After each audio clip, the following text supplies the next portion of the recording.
la bienvenida en nuestros estudios al ingeniero Homero Castañer. Él es legislador por la provincia del Cañar, se pertenece al movimiento Creo. Ingeniero Castañer, muy buenos días. Vamos a hablar sobre todo del tema de los jubilados en Ecuador y las soluciones que recibieron con bonos del Estado, pero antes quisiéramos referirnos a algunos temas relacionados con la adjudicación de contratos en la zona austral del país, zona bastante marginada por el gobierno, parte de esa asimetría que existe por efecto de la centralización que da por cuentagotas fondos para las provincias australes. Además, trasciende de que estos pocos fondos que vienen para contadas obras en esta zona son parte también de esquemas de corrupción, de adjudicaciones a dedo. Así se evidencia nuevamente en otra investigación periodística que da cuenta de acciones de la SECOP, organismo gubernamental que adjudica obras en el sector público, que estuvo entre el 2016-2017 a cargo de Armando Borges Patiño, quien fue asesor de infraestructuras del expresidente Rafael Correa y que entregó varias obras a dedo, entre ellas un centro de salud en la Troncal de Cañar que se le adjudicó a quien fuera subsecretario del Ministerio de Transportes y Obras Públicas en esta zona, el ingeniero Iván Sempertegui, quien ocasionalmente también llegó a ocupar las funciones de ministro de Transportes y Obras Públicas. Quisiéramos conocer su punto de vista sobre estos temas que siguen surgiendo y que tienen que seguir investigados, pues además de la corrupción, lo preocupante en Ecuador es la impunidad en que la gran mayoría de los casos queda. Muy buenos días, un saludo a ustedes, un gusto compartir esta mañana. Efectivamente siguen apareciendo estos casos de corrupción, de malos manejos, de pagos en exceso, de obras con sobreprecio. Ahora es esta institución, la Secretaría de Contratación de Obras, quien fue el brazo ejecutor para adjudicar mediante estos procesos llamados de emergencia a dedo ciertas obras en el país. Y usted lo menciona, existe una obra en el cantón La Troncal, en donde estuvimos la semana anterior. Le comento que 36 años de cantonización cumplió ese cantón costanero de la provincia del Cañar.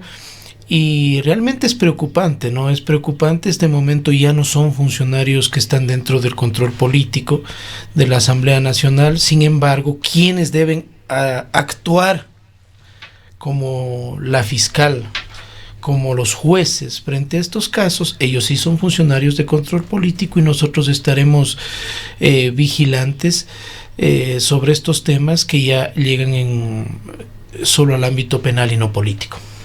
¿Cuál es la situación sobre otra obra en la provincia del Cañar, en la ciudad de Azogues, relacionada con el Consejo de la Judicatura? Han surgido cuestionamientos, investigaciones también sobre diversos edificios e inversiones que hizo el Consejo de la Judicatura que hoy están siendo cuestionados.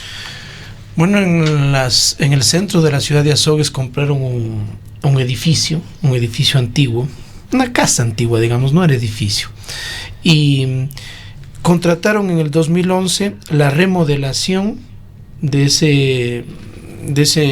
esa casa para que funcione ahí el Consejo de la Judicatura por más de $3 millones. Para esa época igual para esta época nos pareció una locura el precio de la inversión, y ahora ya hay un informe de Contraloría. ¿Una locura porque estaba fuera de precio de mercado? Es que era más barato a lo mejor construir un nuevo edificio a las afueras que remodelar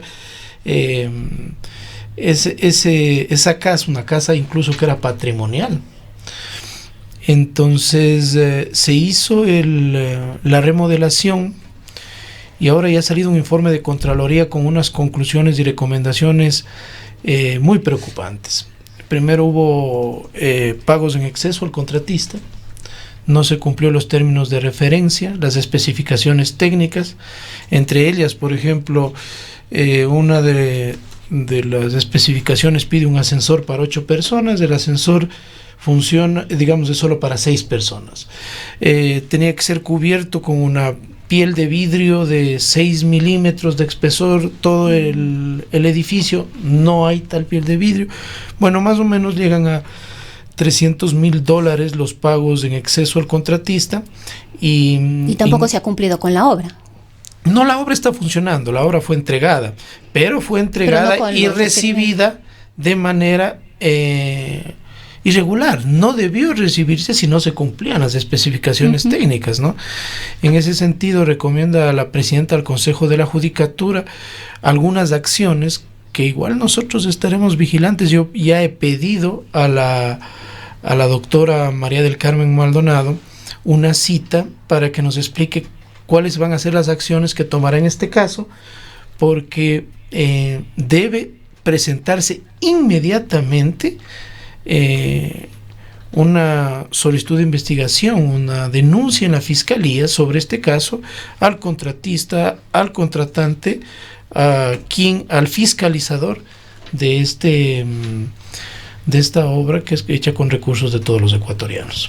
En cuanto a este tema y responsabilidad del Consejo de la Judicatura, obviamente. Sí, en ese tiempo recordemos que funcionaba este Consejo de la Judicatura transitorio, que estuvo al frente el doctor Yávar, ¿sí?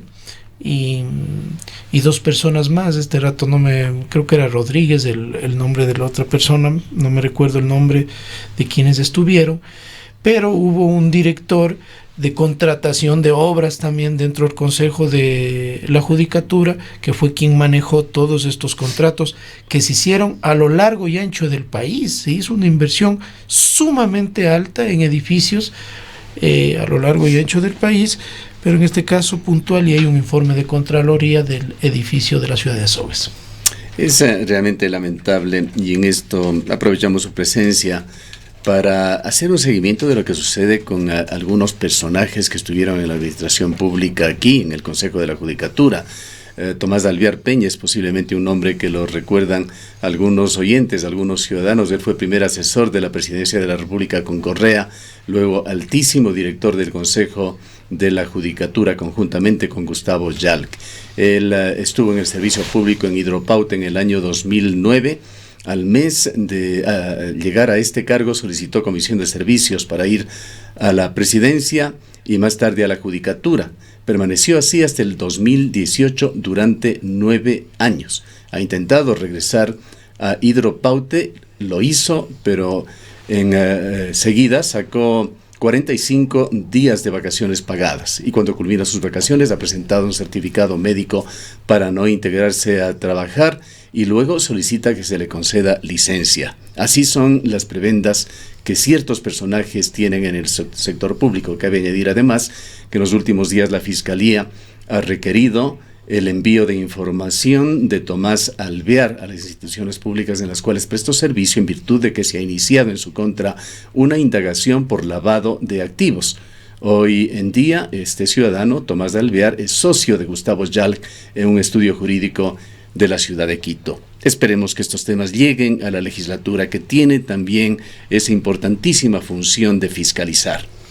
Así es, mire, hubo ya una solicitud de juicio político a ese Consejo de la Judicatura que estuvo presidido por Gustavo Yalc. Lamentablemente no pasó en la comisión de fiscalización, quedó en el limbo, no hubo los votos ni para aprobarlo ni para archivarlo, quedó flotando. Eso lo presentó Esteban Bernal, lo presentó el año pasado, y este momento ya no son, repito, lamentablemente los funcionarios que tienen control político dentro de la Asamblea Nacional durante sus funciones y hasta un año después.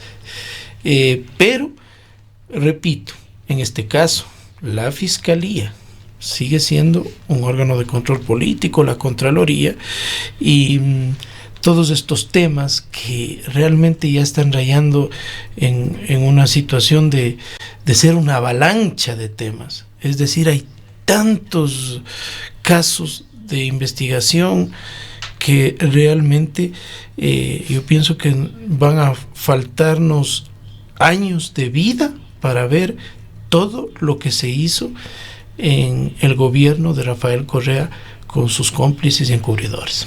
Lo menos que debería suceder es que estos ciudadanos, estos sujetos que se han aprovechado, que han sangrado al sector público, queden por lo menos en la vindicta pública. Sí, bueno, yo saludo, por ejemplo, una acción que ha tomado el Procurador General y debe hacerlo así en todos los casos. El Procurador General es el abogado del Estado ecuatoriano. Si es que hay estos indicios de haber cometido presuntos delitos en contra del Ecuador, del Estado, de todos nosotros como ecuatorianos, que somos quienes financiamos el funcionamiento de las instituciones públicas, tiene que presentarse una denuncia. Lo ha hecho el doctor Íñigo Salvador, y me parece correcto. Imagínense que en el anterior procurador lo hizo con Jorge Glass, y el día que tenía que comparecer no fue a la audiencia y mandó a 2 delegados y supuestamente se demoraron en el ascensor y llegaron tarde. Esos son los casos de Ripley de nuestro país, pero por eso ese funcionario fue censurado, y ahora también sé que el anterior procurador está siendo investigado por la Fiscalía General del Estado. Bien, vamos con el tema fundamental para el cual le habíamos invitado, ingeniero Castañer. Usted estuvo involucrado directamente en las soluciones que se buscaban para los jubilados en el país que fueron víctimas de políticas no sostenibles del gobierno de Rafael Correa. Se les ofreció importantes indemnizaciones y luego se les puso en un verdadero viacrucis para tratar de lograr estos pagos. Se encontró una solución emitiendo papeles del Estado, bonos que finalmente van al Instituto Ecuatoriano de Seguridad Social para su compra, pero los ciudadanos involucrados, los jubilados, no son responsables ni culpables de los mecanismos, simplemente el gobierno les incumplió generando estas expectativas. Tuvimos, luego de que se llegó a un acuerdo con los jubilados, aquí la presencia de un funcionario del Ministerio de Educación, luego del director de el IES, entidades que recibieron una excitativa para informar debidamente a los jubilados sobre los trámites que debían hacer para convertir en dinero esos bonos del Estado. Lamentablemente brilló aquí la ignorancia en estos temas de los 2 funcionarios. Lo único que atinaban a señalar era que debían acudir a casas de valores en la ciudad de Guayaquil, es decir, notamos que no había ningún tipo de orientación ni asesoramiento para ellos. Quisiéramos conocer, cuando han pasado ya algunas semanas, cómo se encuentra este tema. ¿Se han visto realmente de alguna manera asesorados los jubilados? ¿Se les ha facilitado el camino para que puedan finalmente cobrar estos bonos? Sí, yo quisiera quizás, ingeniero, sumar a lo que dice Gustavo, esto en lo que tiene que ver a los bonos, pero también existe falta absoluta de información y direccionamiento de los procesos que deben hacer los jubilados, por ejemplo, de los años 2008, 2009, 2010. Ellos han acudido en más de una ocasión a las distintas instancias del Ministerio de Educación aquí en la provincia de la Suay, a la Subsecretaría de Educación. Sin embargo, nadie les sabe dar información e incluso les manifiestan que no tienen disposición al respecto, que ya se les comunicará.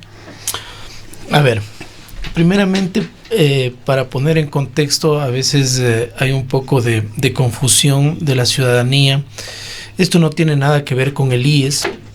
Los incentivos jubilares son incentivos que se da a los ex servidores públicos que se acogen a la jubilación. Está reconocido en la ley y es un incentivo para que pueda acceder a la jubilación. Esto representa máximo hasta 150 salarios básicos. Esto está reconocido en la Ley Orgánica de Servicio Público y también en la Constitución.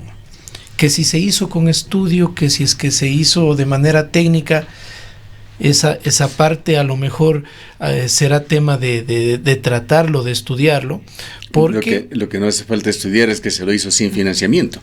En ese tiempo sí, pues en ese tiempo tenían mucho dinero, estábamos con un petróleo sobre los $120 y claro, como esto se aprueba en la Constitución del 2008, a los jubilados del 2008, 2009 y 2010, a los docentes jubilados solo se les pagó una parte. En el 11, 12, 13 y 14 se les paga prácticamente a todos. Había mucho dinero. En el 2015 y 2016 no se paga un centavo a nadie, no solo a los docentes, a ningún jubilado del país no se le pagó. Ahí se disparó esta deuda, llegando a sobrepasar los 1.200 millones de dólares, una cifra escalofriante.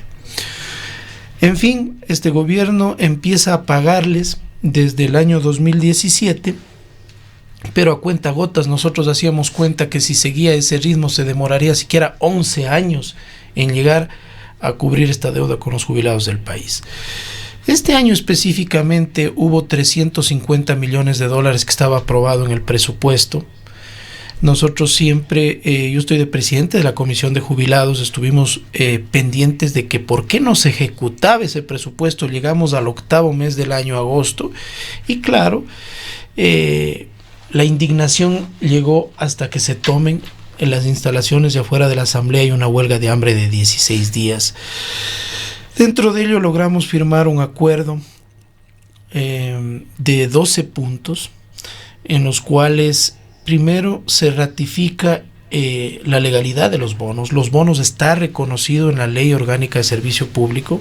En el artículo 129 dice que los jubilados, que quienes se acojan al beneficio de la jubilación, podrán recibir este incentivo jubilar en bonos. ¿Qué son los bonos? El bono es un papel que el Estado ecuatoriano, como un pagaré, dice: mira, no tengo el dinero, no tengo liquidez, te voy a dar este papel que va a tener un plazo de duración. Mientras dure ese plazo vas a recibir unos intereses, o si quieres negociarlo o cambiarlo, tienes que hacerlo con una institución financiera pública o privada, recibiendo un castigo. Es lo más cercano que nos ha quedado a la emisión inorgánica que se hacía de dinero. Así es. Y aquí les cuento algo entre paréntesis. Yo he presentado hace 15 días una reforma a la Ley Orgánica de Servicio Público para que los bonos sirvan para pagar cualquier creencia, multilaterales, contratistas, cualquier deuda del Estado, pero no jubilados. Pues. Imagínense que dice este artículo de la ley que podrán pagarse con bonos del Estado, menos a la policía y Fuerzas Armadas. O sea, yo me pregunto, ¿qué diferencia hay entre un maestro y un soldado? Entre una enfermera y un policía. Es decir, no puede haber servidores públicos de primera o de segunda. Claro, ¿por qué no les pagan en bonos a la policía y a las Fuerzas Armadas? Para que no se molesten, pues. Para que no se pongan bravos, como quien dice. Es más importante para el gobierno tener esa... Porque no quieren tener estabilidad. Ah, no, pero a los otros sí démosles papeles, y a lo mejor el castigo que reciban, eso dependerá de la situación de mercado. Y allí, en uno de los puntos del acuerdo, logramos que el BIES, que es un banco autónomo que tiene sus propias decisiones, les autorizó mediante una reunión de directorio comprar 240 millones de dólares en bonos, y eso les dio tranquilidad a los jubilados del país, sabiendo que el banco, como ellos decían, nuestro banco nos va a comprar los bonos.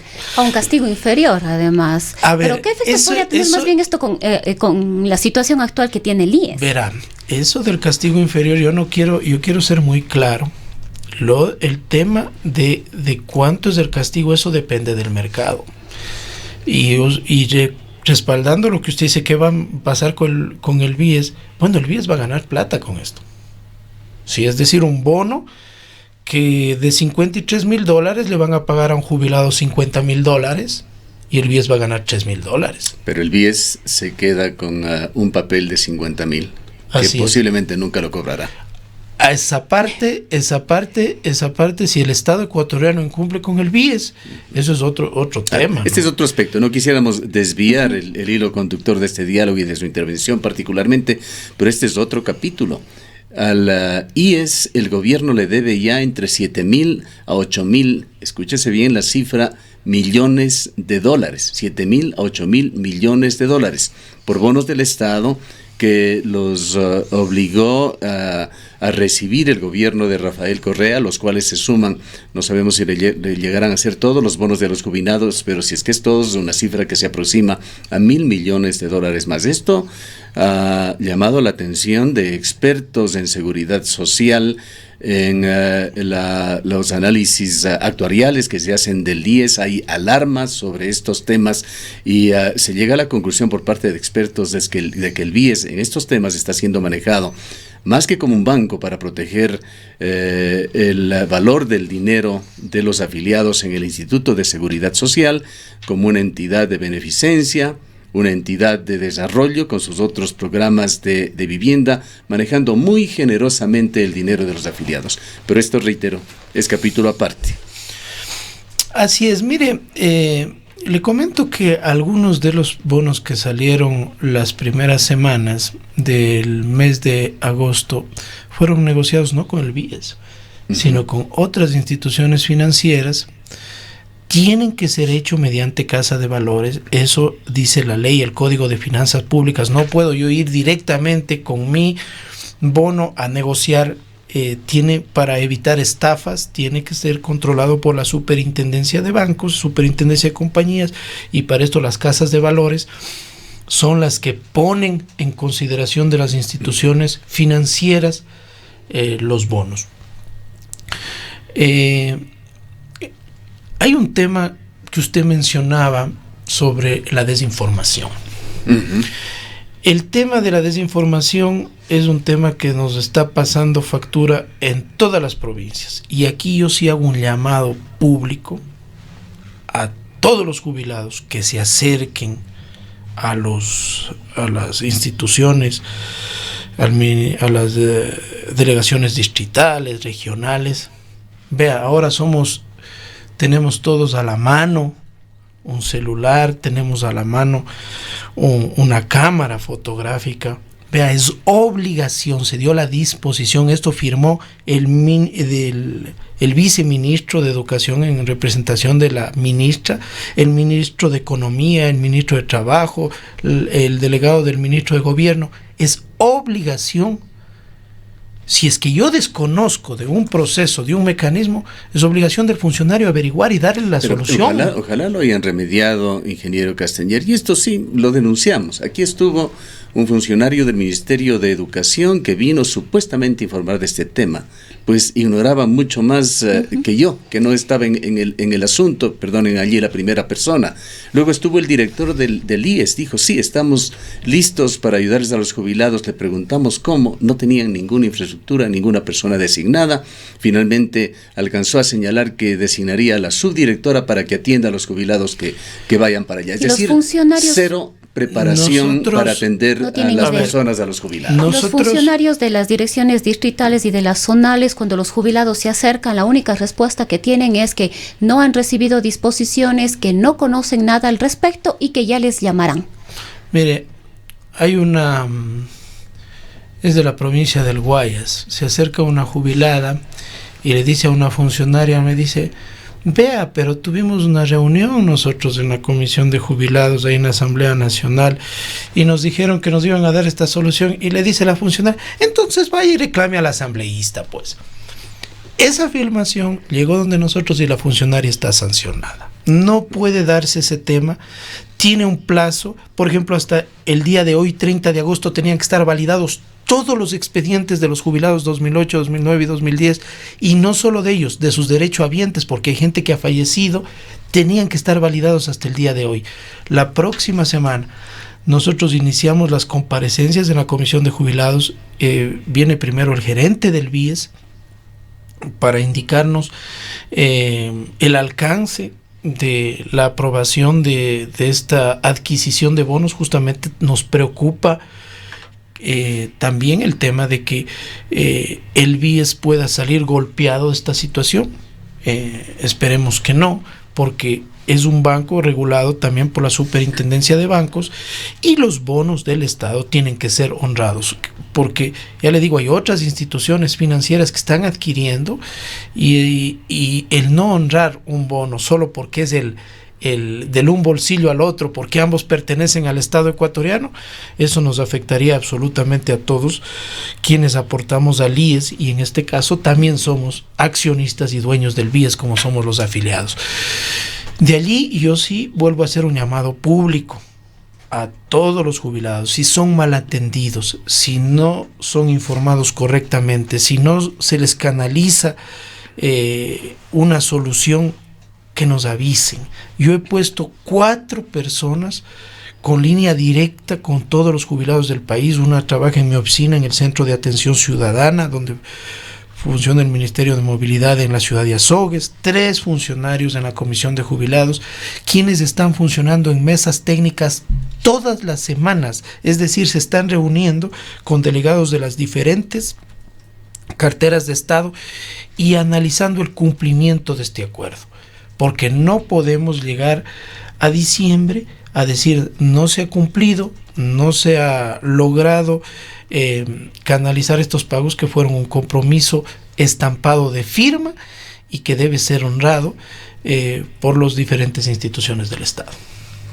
Bien, quisiera también traer al tema, porque está relacionado, ingeniero Castañer. El Frente Unitario de Trabajadores anuncia una movilización nacional el próximo día jueves.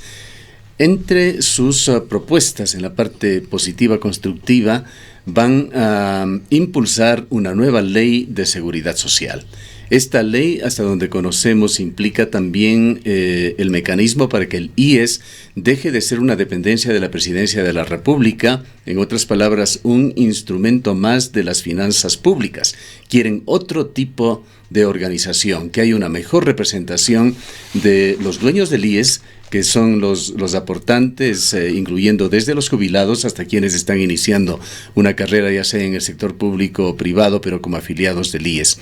También piden que se den los pasos necesarios en la Asamblea para aprobar el nuevo Código de Trabajo. Quisiéramos conocer su punto de vista en estos 2 temas, Ley de Seguridad Social y Código de Trabajo. Bueno, en el tema de la ley de seguridad social, que pienso que es una reforma integral urgente, comparto que hay que hacer cambios desde ese directorio. Imagínense, este rato hay un directorio conformado por 3 personas, un delegado del presidente, un delegado de los afiliados y un delegado de los patronos, hablemos así. Este rato no se puede posesionar el delegado de los afiliados, se reúnen solo 2, y cuando a uno no le gusta algo que está puesto en ese orden del día o para aprobación, se levanta y deja sin quórum. Y así hay algunas cosas que están quedándose represadas solo desde la cabeza, es decir, desde el directorio, que tiene que ser reformado. De allí, absolutamente de acuerdo que se necesita una reforma integral. Todos queremos un IES efectivo, donde podamos atendernos con un médico especialista, que haya los medicamentos, queremos las pensiones dignas, y en ese sentido pienso yo que lamentablemente estamos a destiempo, y le voy a decir por qué. Primero, estamos ya en un año preelectoral para tocar un tema tan importante como una ley de seguridad social. Tenemos una comisión de los trabajadores que no se reúne 3 meses, una comisión de los trabajadores que tiene esas reformas de la ley de seguridad social. Y por último, este tema tan importante de la seguridad social tiene que ser hecho con un acuerdo nacional, con mesas de diálogo, con consensos, y frente a un escenario como el que le digo, en donde una asamblea está teniendo complicaciones en esta mesa legislativa y un año preelectoral que puede politizar el tema, ¿sí? Porque este tema tenemos que verlo de manera objetiva, a lo mejor trastoca que se haga un trabajo correcto. Bien. Hay que estar atento al desarrollo de estas situaciones. Vale la pena decir algo que manifiesta un amigo oyente, es Jaime Astudillo, dice que quiere indicar que todos los maestros jubilados que recibieron bonos depositados en casas de valores perdieron $10,000 al negociarlos. Así fue, en el 2014 en el 2014, Rafael Correa, que emitió estos bonos, eran unos bonos con restricciones que recibían mucho más. Entre el 15 y el 20% habían $15,000, $18,000. Tengo que reconocer que los bonos emitidos ahora son bonos sin restricciones y bonos que están siendo negociados entre un 4 y un 6% de castigo. Eso hay que reconocerlo, que ha sido una gestión correcta al emitir bonos sin restricciones que puedan ser atractivos para cualquier inversionista, no solo dentro del país, sino en el extranjero. Bien, gracias, ingeniero Castañer, por su presencia. Han escuchado al asambleísta Homero Castañer, representante por la provincia de El Cañar, se pertenece al movimiento CREOS.